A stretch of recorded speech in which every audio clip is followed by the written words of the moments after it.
Hey, I am in the process of unpacking my books.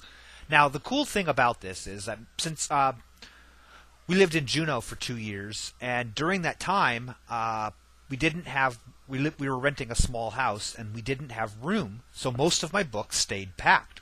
So the whole time my entire YouTube career, I've actually had about over half of my books completely inaccessible to me, and now that I've been unpacking them, I've been finding these things, and it's been the coolest. It's been just awesome because I'm finding, these little treasures, stuff that I didn't remember I even had, including my entire creation science library. As I've mentioned before, I collect creation science, creationist literature and books, pamphlets, and such, videos, whatever I can get my hands on, because I like to be familiar with it. It's enjoyable reading, and I was so excited the other day.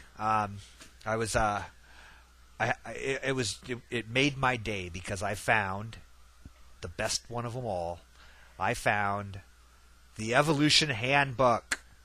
I'll put a link up to this. This book's actually available for free online, or you can buy it. I think I paid $10 for it, but I've seen it as low as $5. They're really trying to get rid of this. It's worth getting. Not because it's factual, but because this, what is it? Oh, almost 1,000 pages. And it is literally, I probably got, I'd say maybe well over 100 different books on creationism, pro-creationist books. This book is like the distilled bullshit of all of those books in one small package. So, if you hear somebody's arguing with you and they say, well, they found a hammer in a coal deposit, you can get your Evolution Handbook, look through it, find that claim, actually read the original claim. It says all the bullshit, all the lies, everything from Paluxy footprints to fucking Tyrannosaurus Rex blood, pollen in Precambrian strata, all that garbage is in here in one small, neat book. One warning about it, though: if you choose to buy it and not read it online, it's one of those, I don't know if it's self-published, whatever it is, but it's got that. If you ever see cheap ass paperbacks wherein the binding is popping loose anyways on this one, but the ink on it, if you rub your fingers on it, it smears, and you can actually completely obliterate writing just by holding it, which kind of sucks. It's like newspaper ink that you see in really crappy books. But that aside, I thought it was worth the money I spent on it when I got it. This is the book that you'll see sitting on the desk or being held by Eric Hovind, those kinds of people. It's it's their Bible. Well, except for it's their other Bible. How about that? I guess because you say a book is somebody's Bible, you're implying that they don't have a Bible. Anyway, but I might do some further videos going through different sections of this book because it's really a lot of fun.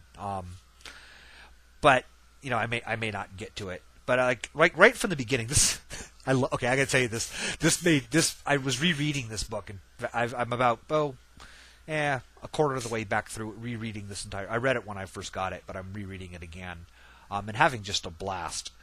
But at the beginning of the book, in the introduction, it's got instructions for how to use an index.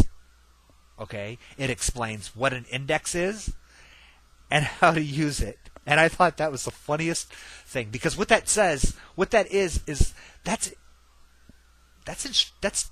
telling you what they believe their audience's intelligence level was going to be, right? They're actually telling you how to use an index because they figure most of the people that will buy this book and attempt to read it don't really know how to read very well and may not know what all that stuff in the back is. So they explain, choose a particular topic and they give an example, followed by that of the page numbers or whatever, and telling you what page numbers to go.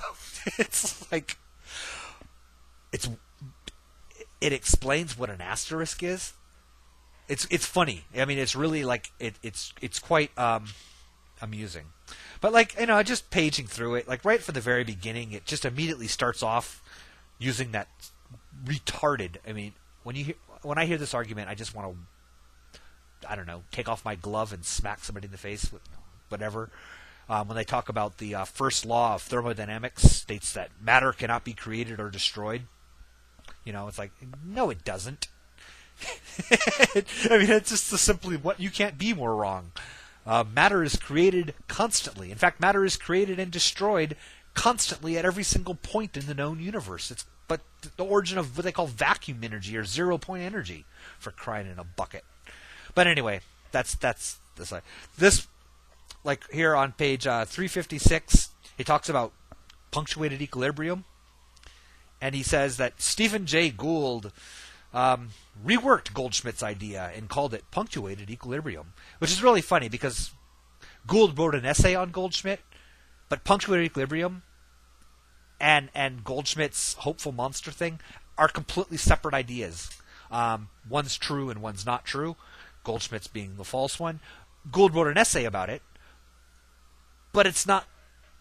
It's ridiculous. I mean, they're not the same thing, but they want to confuse it because what they want to do is they want to take a very logical, very well supported idea like punctuated equilibrium and make you think that it's as simple as, how do they put it? Oh, where does it say here? Entirely new species suddenly born from totally different creatures. One day a lizard laid an egg and a beaver hatched out of it. They have that. In fact, they have that. Like right after a Gould, I mean, kind of mixed in with a quote from Gould himself. So you're supposed to really think that that's what Gould was saying. Like Gould ever said anything close to that, even remotely close to that. It's just that kind of stuff. It's just filled with it's filled with garbage. It's so much. Mark, don't want to lose my place.